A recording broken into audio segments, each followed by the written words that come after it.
जगतसिंहपुर चाट्राग्रामर राधाकांत मंदिर प्रांगण में शिव मंदिर प्रतिष्ठा उत्सव। जगतसिंहपुर जिला चाट्राग्रामर राधाकांत मंदिर प्रांगण में शिव मंदिर प्रतिष्ठा दिवस शुभारंभ होईछि। एथरे जोगदेइथिले विनायक पट्टनायक, विप्लव चौधरी, मिनती चौधरी, शंकु चौधरी।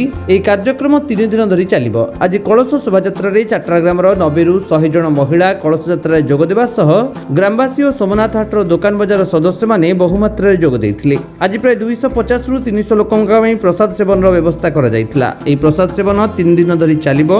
6 तारिख दिन भजन संध्यार आयोजन सह 7 तारिख दिन मंदिर प्रतिष्ठा हेबा सह 2500 रु 3000 लोकंक पई प्रसाद सेवन आयोजन व्यवस्था मध्य रहिछि। 8 तारिख दिन हरिहर भेट हेबो, आज्ञामाळ आसीछि। एथिसह महादेवंक कार्यक्रम समापन हेबो। विप्लव चौधरी, चाटरा, जगतसिंहपुर।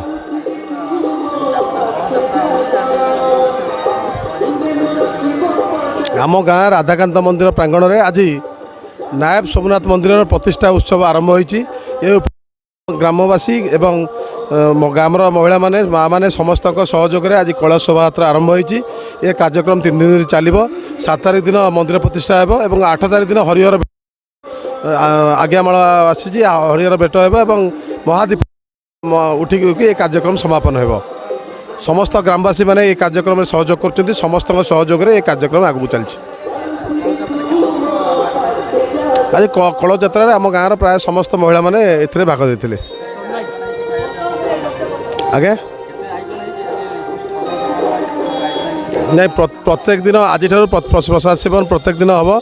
7 तारिख दिन मुख्य जो दिन प्रतिष्ठा से दिन टी अधिकाकरी होची, किंतु प्रत्येक दिन एवं प्रसाद सेवन हम। पुणी खरा बेलू हम, पुणी सन्ध्या बेलू हम।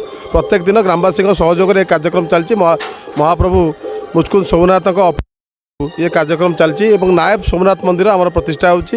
नायब सोमनाथ होती सोमनाथ मंदिर प्रतिनिधि रूप दिन धरी चैतन्य मंदिर प्रांगण में आज यार मंदिर प्रतिष्ठा होगा जाऊँगी। मो ना हूँ श्री लक्ष्मी प्रकाश महापात्र, विशेष स्वाधीन संग्रामी सरला देवी भागीरथी महापात्र नाती, अमिताभ महापात्र सुपुत्र। एक्चुअली ये महादेव को प्रतिष्ठा करने आमर दीर्घ 2019 रु आम मनोनीत करूँ। ता भितर कोरोना पड़गला। कोरोना पर आम से भूमि पूजन कराई गत 2020 अक्टोबर सेप्टेम्बर को होता। ता परवर्ती काल में आम समस्त मिसिकी आम जिते सब अच्छा गाँवासी ग्रामवासी है आमर भाई एल समस्त को कलेक्शन करी आम मंदिर तक शेष पर्यायर आम पहुँचईचु। तापर शेष में आम यही गोटे भल दिन देखिकी जागर पूर्वर आम मनोनीत कलु जे यार आम प्रतिष्ठा करने कि महादेव को। आज हाराहारी 60 जन महिला माने कलश जोगदान देइचंती।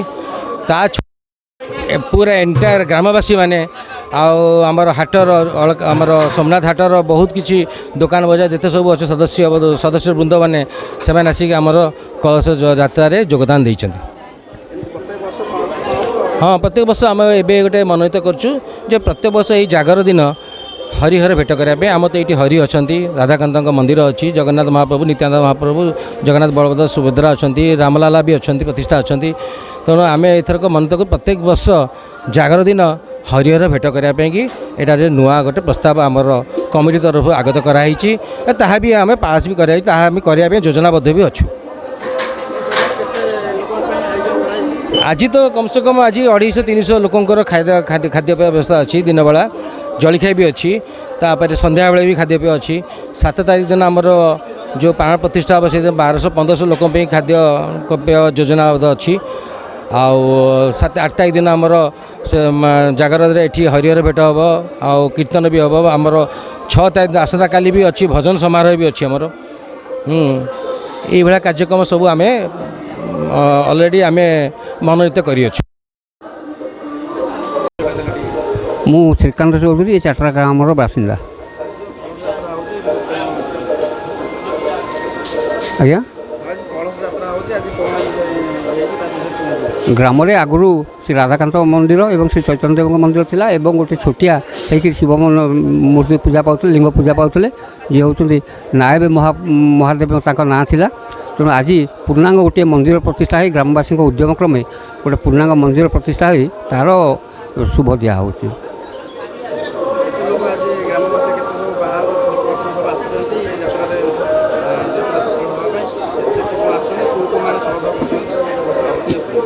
ଏଥିରେ ସମ୍ପୂର୍ଣ୍ଣ ଗ୍ରାମବାସୀମାନେ ସହଯୋଗ କରୁଛନ୍ତି। ପ୍ରତ୍ୟେକ ଗ୍ରାମବାସୀଙ୍କର ସହଯୋଗରେ ଏହା ପ୍ରତିଷ୍ଠା ହେଉଛି ଏବଂ ଏଥିରେ ମଧ୍ୟ କଳସ ବୁଡ଼ିବା ପାଇଁ 80ରୁ 90ରୁ 100 ସ୍ତ୍ରୀ ଲୋକ ମଧ୍ୟ କଳସ ଶୋଭାଯାତ୍ରାରେ ଭାଗ ନେଇଛନ୍ତି ଏବଂ ତା ସହିତ ଆମର ଯେଉଁମାନେ କର୍ମକର୍ତ୍ତା ଅଛନ୍ତି ସେମାନେ ମଧ୍ୟ ଯୋଗ ଦେଇଛନ୍ତି ଏବଂ ଏଥିରେ ଗ୍ରାମର ସମସ୍ତ ଆବାଳ ବୃଦ୍ଧ ବନିତା ଏଥିରେ ଆନନ୍ଦ ଉଲ୍ଲାସର ସହ କଳସ ଶୋଭାଯାତ୍ରାରେ ଯୋଗ ଦେଇଛନ୍ତି ଏବଂ ଏହାପରେ କଳସ ଶୋଭାଯାତ୍ରା ପରେ କଳସ ପ୍ରତିଷ୍ଠା ହୋଇ ଏଠାରେ ଅଷ୍ଟପ୍ରହର ନାମଯଜ୍ଞ ଏବଂ ହୋମ ଯଜ୍ଞ ଅନୁଷ୍ଠିତ ହେବ। 3 ଦିନ ଧରି ଲୋକଙ୍କ 2000ରୁ 2500 ଲୋକଙ୍କ ପାଇଁ ଆୟୋଜନ କରାଯାଇଛି।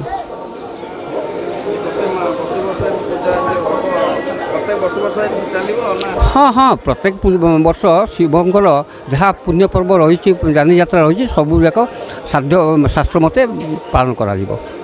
କାରଣ ଏଇଟା ଗୋଟେ ଠାକୁର ମନ୍ଦିର ପରିସର ନା, ଆଗରୁ ଏଠି ରାଧାକାନ୍ତ ମନ୍ଦିର, ଶ୍ରୀ ଚୈତନ୍ୟ ଦେବଙ୍କ ମନ୍ଦିର ରହିଛି। ତେଣୁ ଏଇଟା ଆମର ପ୍ରତ୍ୟେକ ଦିନ ଅନ୍ନ ଭୋଗ ହୁଏ ସକାଳେ ଏବଂ ସନ୍ଧ୍ୟାବେଳେ, ରାତିରେ ଏବଂ ବାଳଭୋଗ ମଧ୍ୟ ହୁଏ ଏବଂ ଏହା ଆବହମାନ କାଳରୁ ଚଳି ଆସିଛି ଏବଂ ସେହି ଅନୁସାରେ ଯେଉଁ ନୂତନ ଶିବ ମନ୍ଦିର ପ୍ରତିଷ୍ଠା ହେଲା ସେ ମଧ୍ୟ ସେହି ପୂଜାବିଧି ଅନୁସାରେ କରାଯିବ। ଜଗତସିଂହପୁର ରାକେଶ କୁମାର ରାୟଙ୍କ ସହ ବ୍ଲକରୁ ରାକେଶ ସାମନ୍ତରାୟଙ୍କ ରିପୋର୍ଟ, ବିଶ୍ୱବିଜୟୀ ନ୍ୟୁଜ୍ ଓଡ଼ିଶା।